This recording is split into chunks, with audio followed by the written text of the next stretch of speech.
کچھ اور احکامات بھی ہیں، جیسے شروع میں 30ویں پارے میں کہ لا يتخذ المؤمنون الكافرين اولیاء من دون المؤمنین ومن يفعل ذلك فليس من الله في شيء۔ میں ساری باتوں کو اکٹھا کر کے نتیجہ نکالوں گا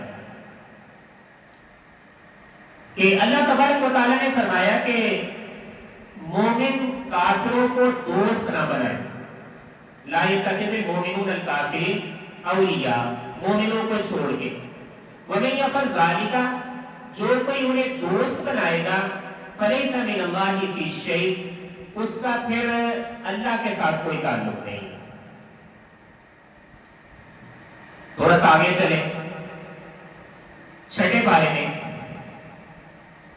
یا ایھا الذین آمنوا لا تتخذوا اليہود والنصارى اولیاء، اے ایمان والو یہود و نصارہ کو اپنے دوست نہ بناؤ۔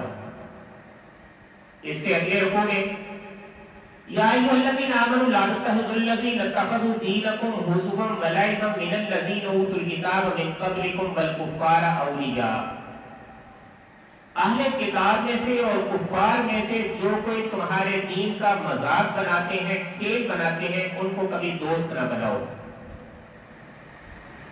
4 پارے میں یا ایھا الذین آمنوا لا تتخذوا بطانة من دونکم لا یعلونکم خبالا ودوا ما عنتم قد بدت البغضاء من افواہہم وما تخفی صدورہم اکبر، کہ ان کفار کو اپنے جگری یار اور اپنے رازدان نہ بناؤ، یہ تمہیں نقصان پہنچانے میں کوئی کسر اٹھا نہیں رکھتے۔ وَدُّوا مَا عَنِتُّمْ، ان کی بہت کوشش ہوتی ہے کہ تم کسی نہ کسی تکلیف میں پڑے رہو۔ قَدْ بَدَتِ الْبَغْضَاءُ مِنْ أَفْوَاهِهِمْ، تمہاری دشمنی ان کے منہوں سے، ان کی زبانوں سے ظاہر ہوتی ہے۔ وَمَا فِي صُدُورِهِمْ أَكْبَرُ، اور جو کچھ ان کے دل میں ہے وہ اس سے بھی بڑھ کے۔ سورہ ممتحنہ، اس میں تو اللہ تبارک و تعالیٰ نے تفصیل کے ساتھ یا ایھا الذین آمنوا لا تتخذوا عدوی وعدوکم اولیاء، میرے اور اپنے دشمنوں کو دوست نہ بناؤ۔ اب ان میں ہم بیلنس کیسے کریں گے؟ وہ باتیں بھی ہیں اور یہ احکامات بھی ہیں۔ دیکھیں آسانی کے لیے نا ہم اس کو کے 2 درجے بنا سکتے ہیں۔